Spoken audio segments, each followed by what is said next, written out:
Assalamualaikum warahmatullahi wabarakatuh. Alhamdulillahirabbil alamin. Asyhadu an la ilaha illallah wahdahu la syarika lah wa asyhadu anna Muhammadan abduhu wa rasuluhu la nabiyya ba'dah. Qala lahu ta'ala fi kitabil karim, a'udzu billahi minasy syaithanir rajim. Bismillahirrahmanirrahim. Wa min syarri hasidin idza hasad. Bapak Ibu yang saya muliakan, syukur kita kepada Allah, kemudian berselawat kita kepada Nabi Muhammad sallallahu alaihi wasallam. Satu sifat jelek yang ada di tengah-tengah umat yang mesti kita jauhi adalah adanya sifat hasad. Ini semacam penyakit dalam diri manusia, adanya sifat hasad. Hasad ini bahasa kitanya adalah dengki. Ya, bahasa kitanya adalah dengki. Indikator hasad ini bagaimana? Indikator hasad ini bahwa seseorang itu dia tidak merasa senang apabila ada orang lain mendapatkan suatu nikmat. Ya. Ulangi bahwa indikator hasad ini adalah adanya satu perasaan dalam diri seseorang yang tidak senang ketika ada orang lain mendapatkan suatu kenikmatan. Dan bahkan dia ingin nikmat yang ada pada orang itu hilang. Ya. Bagaimana nikmat atau karunia yang ada pada orang itu hilang. Kapan perlu nikmat yang itu berbalik kepada diri. Kalau bahasa kita sempurna yang biasa kita pakai SMS lah. Ya. Susah menengok orang senang, senang menengok orang susah. Ini dia. Dan penyakit ini sangat berbahaya. Ya. Penyakit ini sangat berbahaya. Apa bahayanya? Bahayanya bagi dia si pelaku. Bagi dia si pelaku, satu, hidupnya kan tak akan pernah tenang selamanya. Wallahi. Hidupnya tak akan pernah tenang selama hidupnya. Kenapa? Karena dia selalu memikirkan orang lain. Ya. Memikirkan segala apa yang ada sama orang lain, tak pernah dia melihat apa yang ada pada diri. Orang dah tidur, dia mikirkan orang itu juga. Nah, kapan kira-kira bisa tidurnya? Orang dah mimpi mungkin kemana-mana, dia mikirkan si fulan yang sedang tidur itu. Bagaimana nikmat yang ada pada orang yang tidur itu bisa hilang, berbalik sama dia kalau bisa. Nah, maka orang yang punya sifat dengki ini, dia tidak akan pernah hidup tenang selamanya. Itu efek bagi dia. Ya, takkan ada ketenangan. Kemudian, apa efek bagi dia? Segala amalan yang dia miliki kan habis. Tak ada bernilai. Iyyakum wal hasadah, kata Nabi. Jauhilah kamu sifat hasad. Fa innal hasada yakulul hasanat kama takulun narul hatab. Kenapa mesti dijauh sifat itu? Karena sifat hasad itu, kata Nabi, akan menghabiskan amalan seperti api memakan kayu. Habis Pak, tinggal debu. Ya, tinggal debu. Nah, ada yang berbahagia. Kemudian efek yang ditimbulkan sifat hasad itu akan muncul penyakit lain. Apa penyakit lainnya? Akan muncul yang namanya penyakit dendam. Ya, akan muncul yang namanya apa? Penyakit damping dendam, ingin merusak orang itu. Ingin merusak orang itu. Nah, ini efek luar biasa. Dendam untuk dia, ya, kepada orang itu selama-lamanya, kemudian bahkan bisa bagaimana bisa merusak orang yang yang mendapatkan nikmat itu. Kenapa iblis yang awalnya ada ahli ibadah dicap sebagai laknatullah? Karena dengki yang diberikan kepada Adam. Adam Allah berikan kemuliaan, dia tidak senang. Kenapa Adam yang orang baru kemarin, orang kemarin sore, dia sudah lama menyembah Allah, kok Adam diberikan kemuliaan? Ada kedengkian. Ya, ada kedengkian. Sudah ada kedengkian bagaimana? Timbul dendam. Timbul dendam. Bahkan dendam ini dia proklamirkan kepada Allah Azza wa Jalla. Apa dendamnya? Dia bersumpah akan mencelakakan anak Adam sampai hari kiamat. Ya, ada orang yang seperti itu dendam. Ini Pak, ya, ingin mencelakakan orang lain gitu. Sehingga sampai hari kiamat target iblis itu apa? Bagaimana anak keturunan Adam ini celaka. Ya, anak keturunan Adam ini celaka.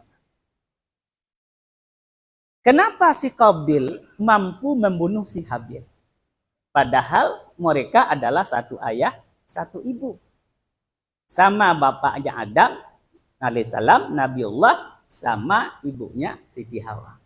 Kenapa mampu membunuh saudaranya sendiri si Habil? Karena dengki. Kenapa dengki? Habil mendapat jodoh yang cantik ketimbang jodoh yang dijodohkan kepada si Qabil. Ada kedengkian. Karena ada kedengkian, muncul dendam. Karena ada munculnya dendam yang berkepanjangan, apa? Ingin melenyapkan. Ya, ingin melenyapkan. Sehingga Habil mati di tangannya sendiri. Masya Allah. Luar biasa, Pak. Ya, luar biasa yang namanya penyakit hasad. Dan itu bisa enggak terjadi sama kita? Bisa. Biasanya ini terjadi yang satu level. Satu level bagaimana? Kaum politik sama politik. Nah ini dia. Ya, orang politisi sama politisi. Akan saling ya, sikut menyikut, saling jatuh menjatuhkan, saling benci membenci, kalau bisa hilangkan si fulan. Ya, status sosial. Pedagang cabai sama pedagang cabai. Ya, pedagang sama pedagang. Warung nasi sama warung nasi. Ya, warung nasi sama warung nasi. Bahkan para ustadz sesama ustadz. Padahal sudah ada semacam simbol sesama bus kota dilarang mendahului. Ya, sesama bus kota dilarang mendahului. Ini yang luar biasa. Dan ini mesti kita hilangkan. Deteksilah diri kita. Bisakah mendeteksinya penyakit itu ada dalam diri saya? Bisa. Bagaimana caranya kalau kita mau? Ada enggak kira-kira merasa sakit hati kita ini ketika orang mendapat nikmat? Dan ada enggak sifat kita ingin menghilangkan nikmat yang ada pada orang itu? Kalau itu ada dalam diri kita, berarti penyakit itu ada dalam diri kita. Kalau sudah ada penyakit itu, maka jangan harap demi Allah, wallahi, itu orang takkan pernah selamat dunia akhirat. Ya, takkan pernah selamat dunia akhirat. Lalu apa solusinya? Supaya penyakit itu kalau ada dalam diri kita, apa solusinya? Solusinya mesti menyadari bahwa Allah tak pernah salah dalam memberikan nikmat. Ya, Allah tak pernah salah dalam memberikan nikmat. Kisah Salman Al-Farisi dengan Abu Darda. Salman sahabat Nabi, Abu Darda juga sahabat Nabi. Sama-sama orang yang soleh. Satu ketika Salman ingin menikah dengan orang Ansor, dengan orang Madinah. Salman Al-Farisi ini orang Iran. Ya, tidak tahu dia bagaimana cara adat-adat di Madinah itu. Maka dia ambillah Abu Darda. Siapa Abu Darda ini? Adalah yang dipasangkan oleh Nabi, saudaranya. Ketika hijrah, orang Mekah dan orang Madinah itu disatukan. Nah, Abu Darda disatukan dengan, dipersaudarakan dengan Salman Al-Farisi. Karena Salman adalah berasal dari Iran, ya, dari Persia, kemudian ini selama hidup di Mekah, tidak tahu ada istiadat. Minta tolong kepada Abu Darda. Tolong deh lamarkan si Fulanah, anak yang soleha. Mendengar si Salman ingin melamar, Abu Darda luar biasa bergembira. Alhamdulillah. Ayo kita bareng sama-sama datang. Datanglah ke rumah si perempuan. Jumpa orang tuanya. Disampaikanlah oleh Abu Darda kelebihan Salman. Salman adalah orang yang soleh, sahabat Nabi. Umurnya habis berjuang untuk Nabi. Bahkan perang Khandaq adalah idenya sendiri. Begitu tingginya derajat Salman.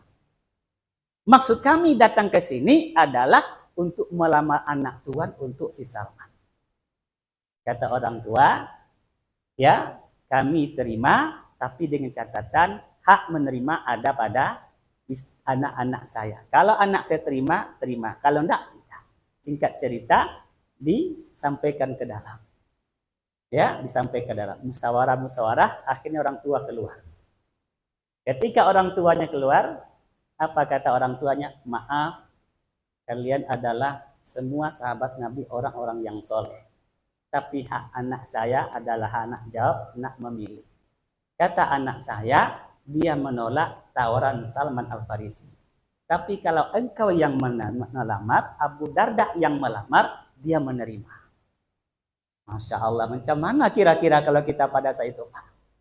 Ya, malunya, ya, dendam, benci kah? Apa yang mesti kita katakan? Tapi apa kata Salman? Alhamdulillah. Rupanya saya salah melamar orang untuk sahabat saya. Ini semua bahan persediaan saya, mahar untuk pesta dan segala macamnya, aku berikan kepada Abu Darda. Sanggup tidak kita seperti itu? Kenapa? Karena tidak ada kedengkian, kebusukan hati dalam diri seseorang. Maka hidup ini damai. Bapak Ibu yang saya muliakan, ayo kita berusaha. Andaikan ada, yuk kita belajar untuk menghilangkan. Wallahi, sifat ini akan mencelakakan dunia dan akhirat. Subhanakallahumma bihamdik, asyhadu an la ilaha illa anta, astaghfiruka wa atubu ilaik.